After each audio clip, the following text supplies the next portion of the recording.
Bismillahirrahmanirrahim. Assalamualaikum warahmatullahi wabarakatuh. Waalaikumsalam warahmatullahi wabarakatuh. Oke, sebelum kita mulai pembelajaran, ada baiknya itu kita untuk melakukan doa terlebih dahulu agar pembelajaran kita hari ini itu menjadi berkah dan manfaat. Silakan Ibu pimpin ya doanya ya. Ya Ibu. Berdoa dimulai. Bismillahirrahmanirrahim. Raditu billahi rabba wa bil islami dina wa bi Muhammadin nabiyya wa rasulah. Rabbi zidni ilma warzuqni fahma. Amin ya rabbal alamin. Oke, ada yang tidak masuk? Ada Ibu. Siapa aja? April Ibu. April lo belum masuk ya? Terlambat Iya. kamu mana? Terlambat Ibu di WC. Oh, oke. Selebihnya masuk semua ya? Ya Ibu. Oke.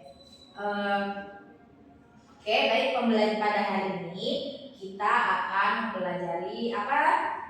Kondisi masyarakat Arab pra-Islam. Nah, kondisi masyarakat Islam. pra-Islam. Kondisi masyarakat pra-Islam maksudnya bagaimana? Berarti kita akan bahas bagaimana keadaan masyarakat di Arab ketika sebelum adanya namanya agama Islam. Berarti zaman dulu sebelum ada agama Islam itu mereka agamanya agama apa? Agama Yahudi, Nasrani. Belum ada yang namanya agama Islam. Nah, kondisinya itu kita akan bahas ada aspek sosial, kemudian aspek apa lagi? Ekonomi, politik, budaya, dan kepercayaannya. Oke. Struktur sosial dan politik. Yang pertama kita bahas itu adalah struktur sosial dan politik. Jadi bagaimana sih politik di zaman dulu ketika sebelum ada Islam? Apakah sesuai dengan syariat atau tidak atau bagaimana? Oke. Masyarakat Arab itu terbagi ke dalam suku-suku dan kabilah yang sangat kuat, di mana setiap suku itu memiliki identitas dan wilayah tersendiri. Berarti mereka itu bersuku ya, berbeda-beda. Kemudian setiap suku itu ikatan kekeluargaan dan kesukuan itu sangat erat. Anggota suku saling melindungi satu sama lain. Persaingan antar suku sering terjadi untuk memperebutkan sumber daya. Berarti mereka itu sangat kuat antara suku yang pertama, suku yang kedua, dan suku-suku yang lainnya. Nah, mereka itu sering bertengkar, ada perselisihan itu karena memperebutkan apa? Sumber daya. Kemudian ada struktur sosialnya. Kepala suku atau syekh, di Arab bilangnya syekh, memimpin dan membuat keputusan penting bagi anggota sukunya. Tidak ada pemerintahan pusat yang mengatur seluruh wilayah Arab. Kekuasaan sepenuhnya berdasarkan kelompok suku masing-masing. Berarti zaman dulu itu tidak ada seperti pemerintah, namanya pemerintahan. Semua itu keputusan tergantung kepala suku atau suku. Berarti setiap keputusan yang dipatuhi itu adalah keputusan dari ketua sukunya. Nggak ada namanya pemerintahan dari negara. Itu masih sangat kental ya, nggak bisa di keputusan ketua suku itu tidak bisa diganggu. Struktur politik. Nah, konflik dan peperangan antar suku itu sering terjadi. Perdamaian dicapai melalui perjanjian antar kepala suku, di mana sistem hukum diatur oleh adat dan tradisi suku setempat. Nah, jadi di sana politiknya itu sesuai dengan ketua sukunya. Nah, kalau misalnya jika ada konflik atau peperangan yang terjadi, maka untuk melakukan perdamaiannya itu dilakukan dengan adanya perjanjian antar kepala suku. Oke, selanjutnya kondisi. Ya, silakan April.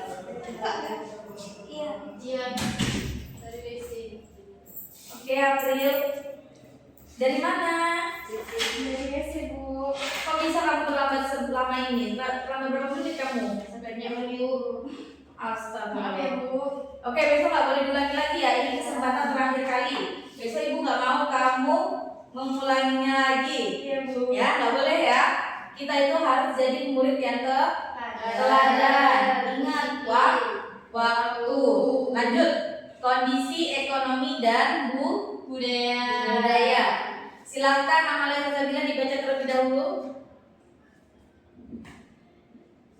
Kondisi ekonomi dan budaya. Ekonomi berdagang antar suku lewat jalur khalifah, berternak unta, kambing dan domba, bertani di oasis yang terbatas. Budaya, tradisi lisan, puisi dan cerita sangat penting. Banyak perayaan dan adat istiadat suku yang khas. Bahasa Arab berkembang pesat.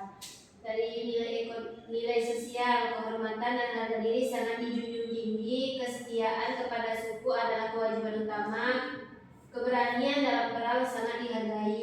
Oke, berarti kondisi ekonomi dan budaya mereka itu ketika zaman dulu sebelum adanya Islam, ekonominya itu bagaimana mereka? Yaitu dengan berdagang antar suku.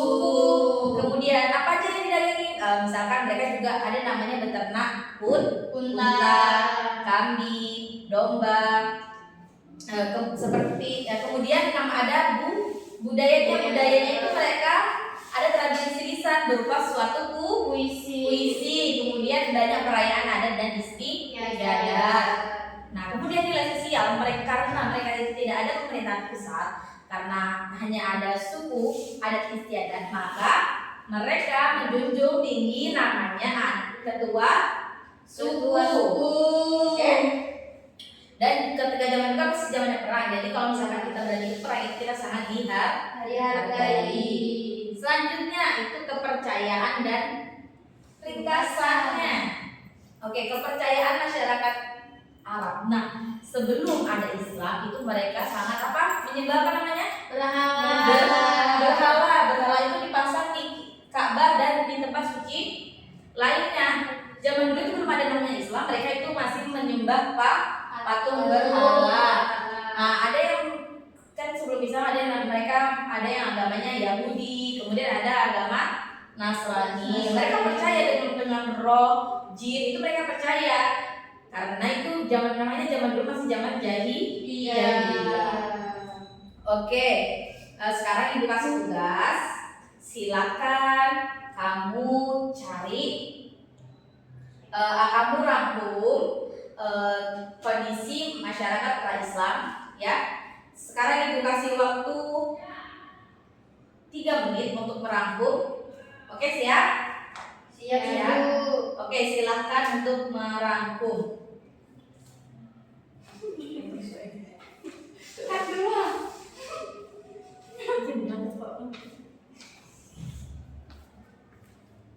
Dikat dulu.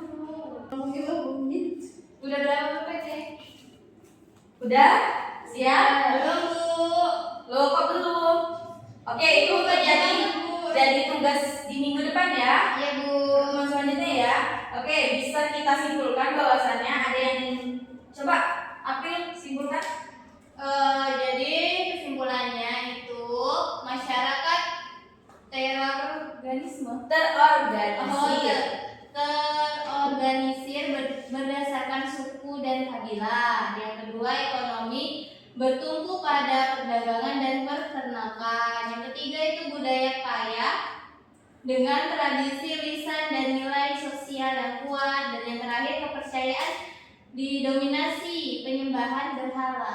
Sudah, Ibu. Oke, dapat kita simpulkan bahwasannya zaman dulu itu masyarakat itu tidak ada namanya kepemerintahan, ada suku dan kabilah. Berarti kabilah itu kayak kelompok ini, kelompok satu kayak gitu. Kemudian untuk ekonominya itu mereka melalui perdagangan peternakan. Dan zaman dulu sebelum ada Islam mereka masih mempercayai namanya patung berhala, mengenai roh, jin dan lain. Oke. Baik, pembelajaran pagi hari ini cukup sampai sini. Kurang lebihnya ibu mohon maaf. Jangan lupa dikerjakan PR-nya ya. Wassalamualaikum